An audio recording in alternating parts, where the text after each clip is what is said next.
Assalamualaikum warahmatullahi wabarakatuh. Saya Hersman Arif dari Forum News Network. Kalau melihat gelagatnya dan sinyal-sinyal yang disampaikan, naga-naganya ini Partai Golkar itu akan menarik pencalonan Ridwan Kamil dari Jakarta. Ini karena Golkar secara terang-terangan menyebutkan bahwa mereka tidak cukup pede menghadapi Anies Baswedan. Jadi daripada dia nanti kalah di Jakarta dan kemudian Jawa Barat juga lepas dari tangan, Golkar ini kemungkinan besar dia akan tetap mencalonkan Ridwan Kamil itu pada Pilkada Jawa Barat, bukan pada Pilkada di Jakarta.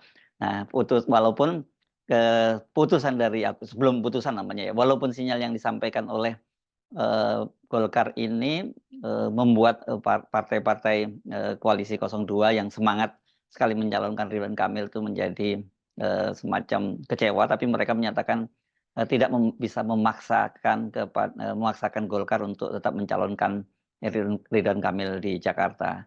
PAN misalnya menyatakan bahwa itu urusan internal dari eh, Partai Golkar, begitu juga dengan Gerindra yang menyatakan bahwa mereka tidak bisa memaksakan hal itu. Nah, pertanyaan berikutnya kalau gitu bagaimana dengan Jokowi? Karena Pilkada Jakarta ini setidaknya kan berkaitan langsung dengan kepentingan Jokowi dalam melanggengkan dinastinya. Tentu saja ini kalau dikaitkan dengan peta hari ini, peta politik hari ini, bagaimana posisi Gibran selanjutnya gitu ya. Apakah tetap berani berhadapan dengan Anies di Jakarta tanpa kehadiran dari Ridwan Kamil, dan sementara bagi Gibran Rakabuming ini tentu kaitannya dengan eh, Pilpres 2029, karena kalau kemudian Anies Baswedan itu terpilih kembali menjadi gubernur di DKI Jakarta ya berarti dia akan menghadapi kompetitor yang sangat berat, dan dipastikan Anies akan maju lagi pada Pilpres 2029. Itulah kira-kira peta hari ini mengapa kemudian fokus perhatian publik itu bukan lagi terhadap maju tidaknya Anies Baswedan, tetapi pada maju atau tidaknya Ridwan Kamil. Kalau Anies Baswedan sih tanda-tandanya dia kelihatannya hampir pasti dapat tiket ya, walaupun sekarang ini yang memastikan itu baru PKB, tapi kan sudah ada 3 partai lain yang dari wilayahnya, dari pengurus daerah atau pengurus wilayahnya juga mengusulkan Anies Baswedan. Yang jelas PKS itu yang pasti sudah mengusulkan Anies Baswedan firm, hanya 1 orang dari DPP PKS Jakarta. Sementara kalau Nasdem juga meskipun mengajukan nama 3 orang, termasuk Anies Baswedan, saya kira pasti tetap saja yang diprioritaskan Anies Baswedan. Jadi ada nama Sahroni, ada nama Wibi Adriano, ini Ketua DPW Nasdem Jakarta. Saya kira itu nama yang disiapkan kalau nantinya ternyata mereka tidak jadi dapat jatah gubernur, ya jatah wakil gubernurnya begitu. Nah, sementara PDIP itu sampai sekarang juga masih terus menimbang-nimbang. Nah, yang jadi fokus perhatian kita justru sekarang Ridwan Kamil. Kenapa? Karena seperti dikatakan oleh Wakil Ketua Umum Partai Golkar Ahmad Doli Kurnia, Erlangga Hartarto itu sudah minta waktu kepada Ketua Umum Partai Koalisi 02 untuk mempertimbangkan kembali apakah Ridwan Kamil itu akan diusung di Jakarta atau di Jawa Barat. Dan kemudian juga seperti dikatakan oleh Wakil Ketua Umum Partai Golkar Ahmad Doli Kurnia, kalau dari sisi hasil survei kata dia sekarang ini nama Ridwan Kamil itu bahkan sangat menurun sangat jauh kata dia begitu di Jakarta ini sejak munculnya nama Anies Baswedan dan Ahok. Ini padahal sebenarnya Ahok ini saya kira sudah tidak perlu diperhitungkan lagi ya di Jakarta, dia tidak pasti tidak akan diajukan di Jakarta, tapi yang harus dihitung adalah Anies. Nah, dari pernyataan Ahmad Doli Kurnia ini saja sebenarnya kita sudah tahu bahwa ya, Golkar kelihatannya cenderung tidak akan mengajukan Ridwan Kamil. Atas dasar apa? Kalau kemudian perhitungan secara kalkulasinya berdasarkan survei mereka pasti kalah. Karena dengan kalahnya Ridwan Kamil, katakan kalau dia memaksakan maju di Pilkada DKI Jakarta, ya mereka ini akan rugi 2 kali. karena peluang untuk menguasai Jawa Barat itu lepas, sementara di Jakarta itu kalah. Kan sejak awal memang Golkar itu mempertimbangkan Ridwan Kamil untuk untuk menjadi calon gubernur di dua daerah, yakni Jawa Barat dan Jakarta. Tapi mereka dari hasil-hasil survei internal mereka katanya mereka cenderung akan lebih menjagokan Ridwan Kamil untuk berlaga di Jawa Barat karena surveinya Ridwan Kamil sekarang paling tinggi dan mesin politiknya Golkar kelihatannya sekarang juga lagi mantep-mantepnya di Jawa Barat karena jumlah kursi mereka di DPRD maupun di DPR RI itu dari Jawa Barat itu naik cukup signifikan. Jadi untuk apa kemudian memaksakan diri bertempur di Jakarta, tapi kemudian Jawa Barat yang jadi basis suara mereka ini dan mungkin ini nanti juga diharapkan akan tetap menjadi tambang suara pada pemilu legislatif tahun 2029 kemudian dilepas gitu ya. Ini kan seperti bunyi pepatah berharap hujan dari langit tapi air di tempayan itu ditumpahkan. Ya dua-duanya nggak bakal kepegang begitu. Soal pencalonan Ridwan Kamil ini kan muncul itu dalam pertemuan antara Jokowi dengan para ketua umum Partai 02. Ini disebutnya pada tanggal 14 Juni kemarin ya. Dan dalam pertemuan itu seperti kata pengakuan dari Zulkifli Hasan, dia mengusulkan agar Ridwan Kamil itu dimajukan ke Pilkada Jakarta. Dan pada waktu itu disepakati oleh partai-partai koalisi, termasuk juga Demokrat, yang menyepakati agar Ridwan Kamil itu diusung.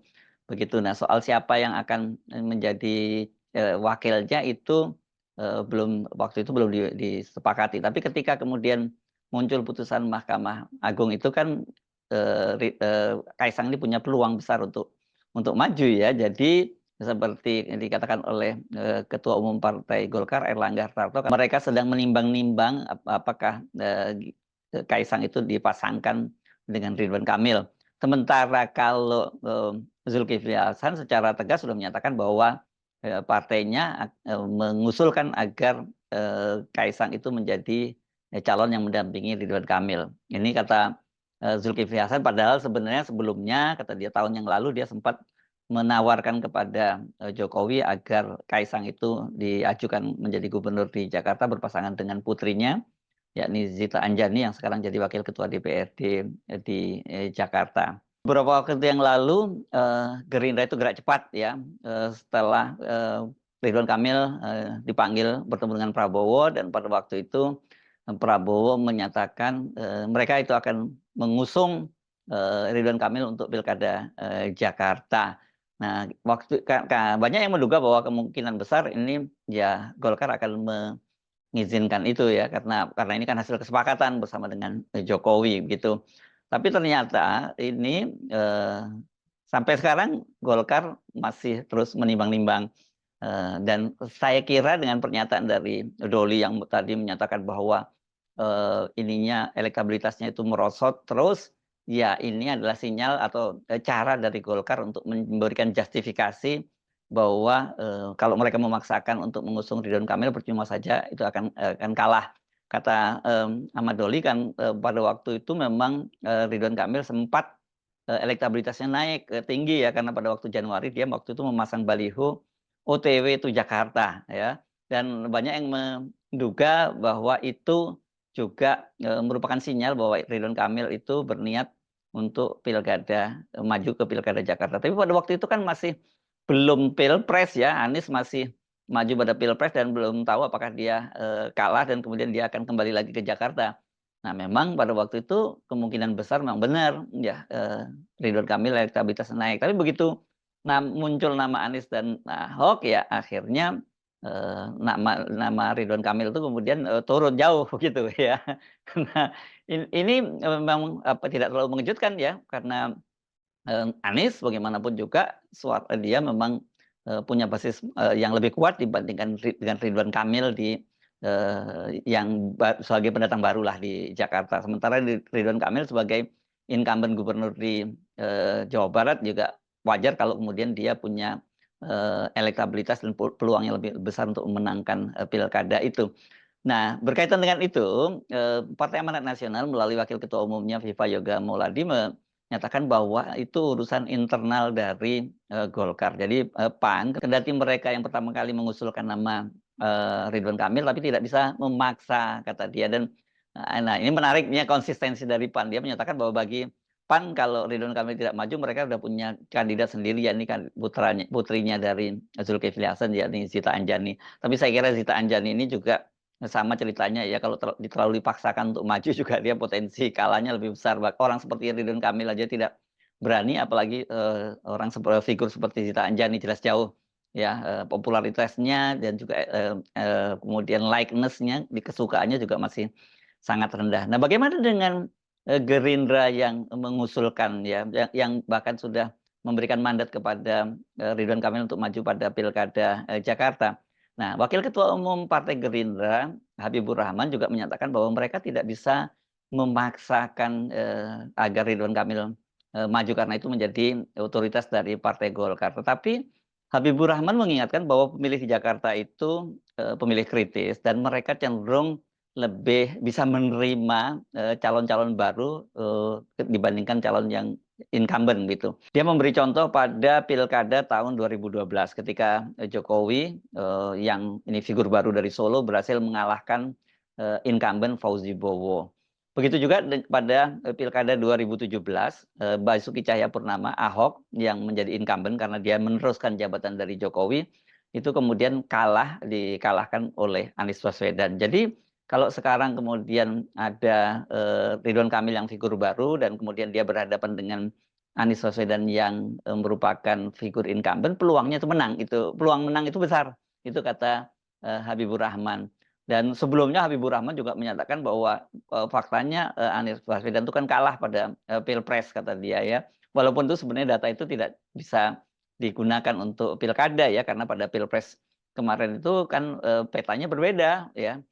Dan pada waktu itu ada faktor, misalnya ada pemilih dari luar negeri yang dimasukkan ke Dapil Jakarta yang jumlahnya cukup besar sampai 1,7 juta orang. Sementara kalau sekarang ini betul-betul ya penduduk Jakarta begitu ya. Dan Anies kemarin kalau dikatakan kalah dibandingkan dengan Prabowo, ya sebenarnya kalahnya nggak terlalu telak, itu cuma 38.000 saja ya gitu. Nah, apalagi kalau kemudian itu dikurangi dengan pemilih yang berasal dari luar negeri. Jadi peluangnya Anies ini memang jauh lebih besar dan tidak mengejutkan kalau survei-surveinya, hasil survei menunjukkan bahwa dia itu elektabilitasnya paling tinggi dan jauh dibandingkan misalnya orang seperti Ridwan Kamil. Nah, belum lagi kalau kita bicara soal Anies Baswedan itu bagaimanapun juga ketika dia menjadi gubernur di Jakarta itu tingkat kepuasannya itu sangat tinggi ketika dia meninggalkan jabatan, atau disebut public approval ya, atau public approval rating, atau tingkat kepuasan publik yang angkanya ini pada waktu itu mencapai 83,5%. Ini kalau dibandingkan bahkan dengan approval ratingnya Jokowi yang disebut sangat tinggi gitu ya, itu tingkat kepuasan warga Jakarta terhadap Anies Baswedan itu jauh lebih tinggi dibandingkan Jokowi. Jokowi itu kan menjelang ini akhir-akhir masa jabatannya itu terus menurun ya, dia sebelumnya sempat sampai 76% segala macam, dan terakhir ini bahkan Litbang Kompas menyebutkan meskipun itu katanya cukup tinggi, angkanya hanya 75, sekian begitu ya. Jadi kalau dibandingkan dengan angka yang kepuasan terhadap Anies yang mencapai 83,5, ya ini luar biasa. Memang sangat wajar kalau kemudian Golkar itu mengkalkulasi ulang. Nah, saya kira ini bagaimana nanti partai-partai koalisi meyakinkan Golkar gitu ya. Karena seperti Gerindra ini kan dia punya juga target tersembunyi yang lain kalau kemudian Ridwan Kamil maju di Jakarta. Karena dengan begitu Gerindra bisa berpeluang untuk merebut posisi gubernur di Jawa Barat yang sekarang tengah mengajukan kadernya, yakni Deddy Mulyadi. Selama ada Ridwan Kamil, peluang Deddy Mulyadi ini berat untuk di Jawa Barat. Nah, di luar partai-partai koalisi yang saya kira mesti putar otak dan bagaimana caranya meyakinkan Golkar, kalau kemudian Ridwan Kamil itu tidak jadi maju di Jakarta, yang juga harus bekerja keras, putar otak keras itu juga Jokowi. Bagaimana dia menyelamatkan dinastinya? Karena setidaknya ada dua kepentingan seperti saya sebut tadi. Di Jakarta ada kepentingan Kaisang, karena Kaisang ini kemungkinan kalau toh dia tidak maju menjadi calon gubernur, dia akan ditempelkan menjadi calon wakil gubernurnya.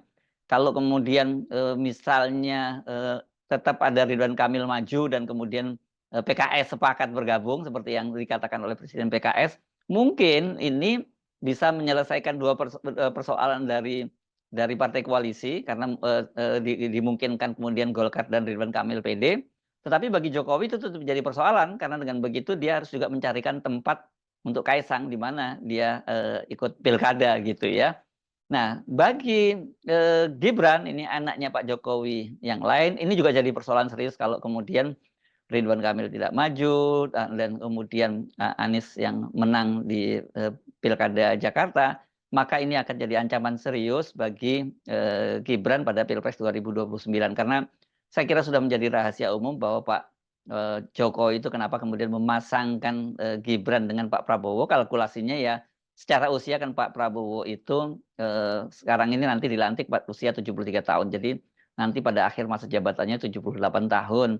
Dan kemungkinan besar mungkin kalkulasinya Pak Jokowi ya dia tidak akan maju gitu pada pilkada periode berikutnya. Atau seperti dikatakan oleh pengamat militer Koni Rahakundini yang dia mendengar katanya dari Rosan Roslani, ketua TKN Prabowo Gibran, bahwa Prabowo itu hanya akan menjabat selama 2 tahun saja dan selanjutnya itu akan diserahkan pada Gibran. Artinya sebenarnya Gibran ini disiapkan sebagai the next presiden, begitu ya. Jadi kalau kemudian ada Anies Baswedan yang maju dan di pilkada ini dan dia memenangkan pilkada dan menjadi gubernur Jakarta untuk periode kedua, apalagi kalau kemudian dia bekerja keras dan kemudian dia sukses membangun kembali Jakarta yang acak-adut setelah dipimpin oleh Heru Budi, ya dipastikan ini nama Anies akan kembali melambung lagi.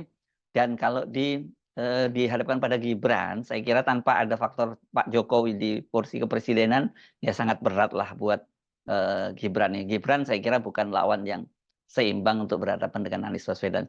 Jadi ini posisi sekarang ini ketika Golkar kelihatannya bimbang, tidak cukup pede menghadapi Anies dan kemudian ingin memindahkannya ke Jawa Barat, yang pusing itu bukan hanya Partai Koalisi 02, tentu di luar Golkar ya, tetapi juga Pak Jokowi. Saya Arif dari Forum News Network, sampai jumpa lagi. Assalamualaikum warahmatullahi wabarakatuh.